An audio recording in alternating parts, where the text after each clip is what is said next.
I mean, I'm gonna address the elephant in the room. There's a lot going on with Chicago on the off ice side. We all know by now about the Kyle Beach situation and all the allegations. We're not going to get into it fully today. There's just so much going on legally, and we just haven't done our full due diligence to do it properly. There's great sources out there. Rick Westhead's a great one to follow, but when you have this huge situation going on, it's impossible to ignore on the ice. Hockey fans always talk about like the little things in the dressing room affect the team. Well, this is a huge thing. You got players around the league saying they've lost faith in the NHLPA because of the situation. How does that weigh on the two leaders of the team who were there during it, right?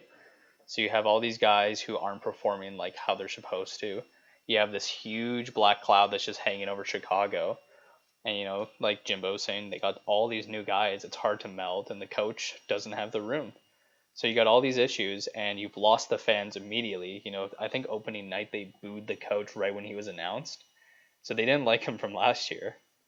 Like there's so much going against the tide in Chicago, and it's just kind of hard to right the ship right now. And wasn't it like cheaper to buy a game to the Blackhawks home game than it was to buy like a bottle of water from the Seattle Kraken arena? Yep. Yeah, $10 for a Chicago game, $10 for a bottle of water, and that's nuts. Chicago hasn't seen prices that low since like 2007 when they were garbage. Like Chicago has always been able to sell, even the past couple of years when they were like retooling, they were still able to sell tickets. Well, that's because Like Kane and it's Taves could bring in anyone, and they still can bring in a lot of fans. It's just like everything with the Kyle Beats situation. I think a lot of people are questioning Kane and Taves' role in that situation. Yeah, no, it's been publicly, especially because Taves was the NHLPA representative. So it's been publicly talked about. Like Antoine Roussel even made a comment on that, and he's an active player. That never happens. So people aren't buying the tickets for them. What are they buying the tickets for, right? And it's just this sense of like, what's the direction? You sign Seth Jones, you trade for Tyler Johnson, you trade for the Vesna winner, and then you have Stan Bowman coming out before he got let go, saying that no, we're still in a rebuild. This doesn't change anything. After they traded their first round pick, so like, what's the plan there? They don't have a You, sense of direction.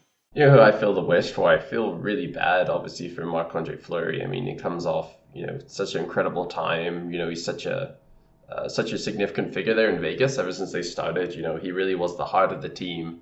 Gets traded away, blindsided, to this team, and then all of a sudden this situation blows up. And the team he's on, like, he's getting older. Getting pretty close to the end of his career here, likely. So is that a way you want to go out? I don't think so. Not And it's someone like like Marc-Andre Fleury. it's night and day difference. Like there's that crazy stat where he faced more high pressure or high danger chances Yeah, in his first Chicago game than the entire year with Vegas. and that just shows you Right. to like what good defense does. And like, sadly, Vegas has way better. Well, not sadly, it's obvious. Vegas has way better defense than Chicago. But like, if you're like 37 years old, which I believe Marc Andre Fleury is, like, honestly, do you stick around for this entire season with the way it's going? Like, you have a below 900 save percentage, right? You're letting in almost 4 goals a game. Like, do you Yeah, want to but stick who's gonna around? trade for that? Who says trade? Why? Like, he considered retiring prior to joining the Blackhawks. Who says he just doesn't be like, you know what? I can't do this. I'm retiring. Especially with all the stigma around the Blackhawks with Kyle Beach. I don't know. I don't know if Fleury's the kind of guy to, I think now that he's taken on the mantle, I don't think he's going to retire midway. He's kind of made a commitment to the team and the obligation. And, obviously you're walking away from a lot of money. You'd be breaching your contract. So I think at the very least, he'll try to ride it out. He might request a trade, but like, who's going to take him, right?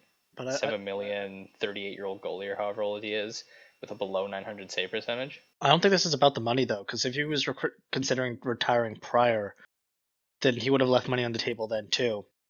I mean, who knows? I agree that I don't think Fleury's that kind of guy where he'll just drop and leave everything. But maybe if considering if the Kyle Beats situation, there's more light shown, and they do more investigating towards what the players did, that might force Fleury's hand, especially if some of those leaders, you know, are actually instigating things.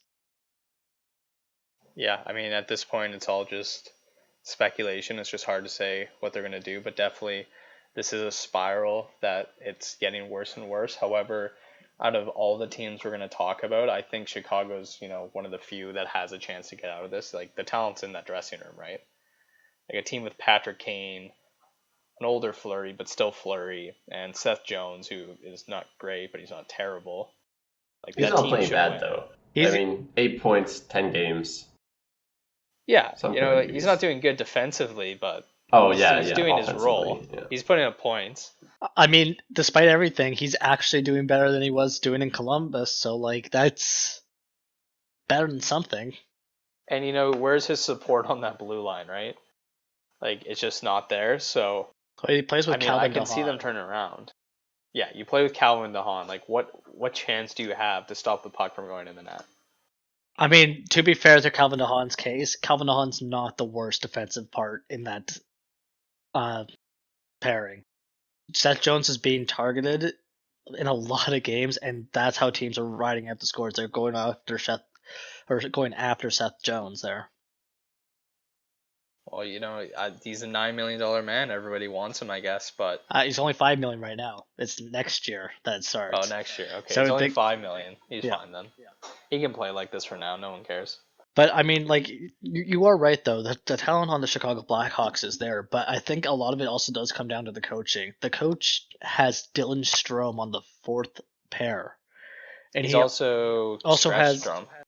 What? And it's also scratched Strome. And Taves is not even in the top six. He has guys like Kurashev and Hardman playing top 6 minutes. Who the hell are these guys? I've never heard of them prior. Hartman's pretty good. I've never heard of Kurashev. That's a made up human being. Is Hardman better than Strome or Taves? Strom maybe. Taves no. There's no way. Yeah, so definitely like mishandling. Like there's that photo floating around of, they call a timeout with like 50 seconds left in the game, and he hands the whiteboard to the players and just walks away. Yeah. Like just brutal. Like nothing left.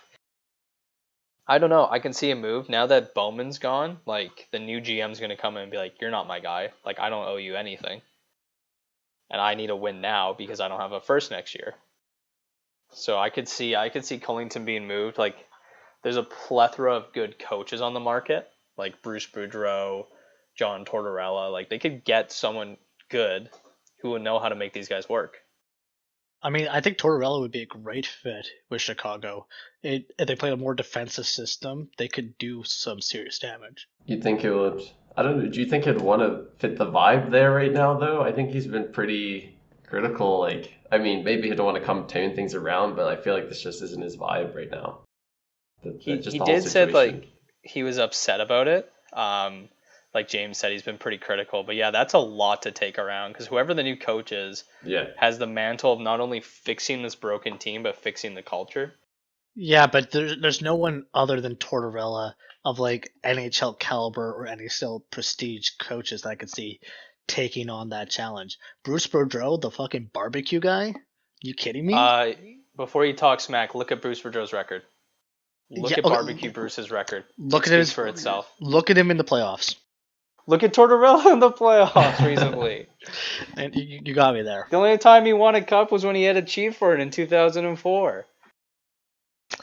So you be gone with that Barbecue Bruce slander. And at least Seth Jones will like Bruce Boudreau. He just left Columbus to get away from Tortorella, and then he's back in there. Absolute nightmare fuel. Yeah. I don't know. I don't know what they do. This is like one of the situations where a lot of teams right now are going with younger, new coaches.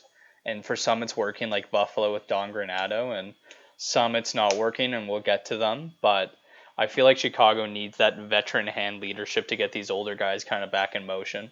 Well, I think it's important to note that just because you have a younger coach doesn't mean it's a good coach. Jeff Ward. But